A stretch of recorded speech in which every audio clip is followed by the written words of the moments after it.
Thank you very much, Joe. The series are tied up 1-1. Fnatic coming out swinging in game 2. When we look at picks and bans, some changes coming in. A Fizz and a Tristan on the side of ROCCAT. No Kazakhs ban out of Fnatic. And channeling the inner Vizicachi out of the Challenger Series, Swain Soaz. Yeah, it really worked out quite nicely. I think Deficio summarized the picks and bans quite sufficiently in that first game. The Kog'Maw-Nami combination is just such a lane bully. It's so strong.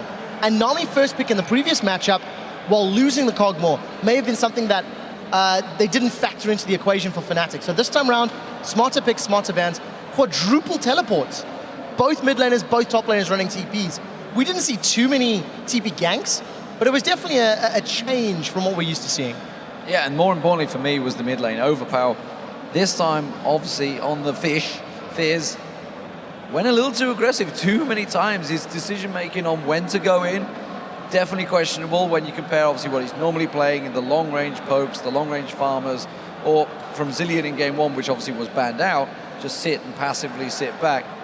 He went in a few too many times, and he obviously tried to make the plays, but his decision-making, and really, there wasn't much follow-up when he did go in, because he went that deep, way past people. So maybe next time around the Fizz might be not the best guess. I was actually mentioning it to Trevor as well. It's okay, he hit a lot of his ultimates, but when there's 5-man group, you're gonna get hit someone, but if it's not the Kog'Maw, there's actually no one else you can't hit that can do anything. I actually want to get into one of the replays very quickly, because it was a mirror situation from game 1 where ROCCAT makes the wrong decisions. Let's get the first replay up on the screen with a base race coming in again. Yeah, so this is the first time that I can get very excited and praise Fnatic for making the right calls in a base race.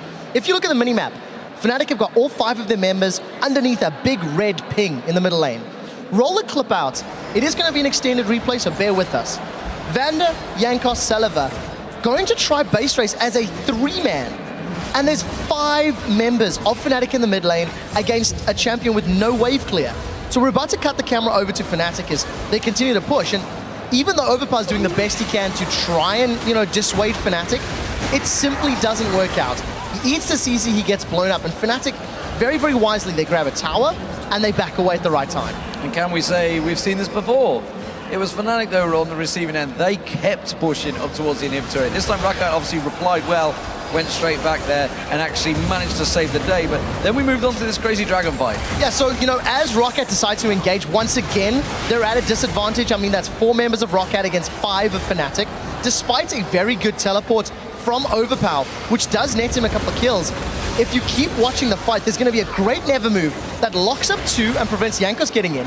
And then the 3-man stun from Peke just allows Reckless to wreck ROCCAT. It was a very good play. It was a near mirror of game 1, where ROCCAT did that to Fnatic, and it cost them the game. Fnatic did it to ROCCAT, Fnatic win the game. Hell, base race to Dragon, maybe game 3, 3rd time's the charm. Who knows, and you mentioned it there as well. We were kind of guessing how will you play this Swain, because of course when we saw it last time, he just got so many kills that he could snowball the game. In this case, very different. Going in, hit the Never move on 3 people, hit a stun on 3 people, Kog'Maw, do your thing. It was basically separating everyone. We talked about obviously Fizz going in, nobody else could go in because Never move was just basically thrown in their face, or the slow. If we saw Jankos trying to pounce in there, he would get singled out so quick. It was a tricky, honestly, setup for ROCCAT. They had no follow-up, no way of getting in there, while Tristana has magnificent range. Vander wasn't able to land hooks because he simply couldn't get close enough. One thing for Fnatic I did notice in the end, as we did say, maybe they could have gone in here a little further, or gonna have gone in a little quicker, get that inhibitor down, get maybe the Nexus down, but they waited it out a little. Yeah, they played it safe. I mean, they were against double teleports. We were talking about Overpower's Fizz and how when he plays Fizz, he loves to teleport it behind the team. It's like a signature move. He absolutely loves coming in from the side, from behind, putting Chum the Waters down, and then getting aggressive. So Fnatic, I think they played it safe. I think they did the right things. And at the end of the day, it was the strategic controlling Fnatic that everybody was expecting to see in the series. Yeah, I think we have a great series on our hands here. But now, at the start of the show, we asked you to tell us which European LCS semifinal team do you think would perform the best at Worlds and why? And here's what you had to say. The first one is from @Morphal. I think Alliance will perform the best at Worlds. They've shown that they're really strong and have great team synergy.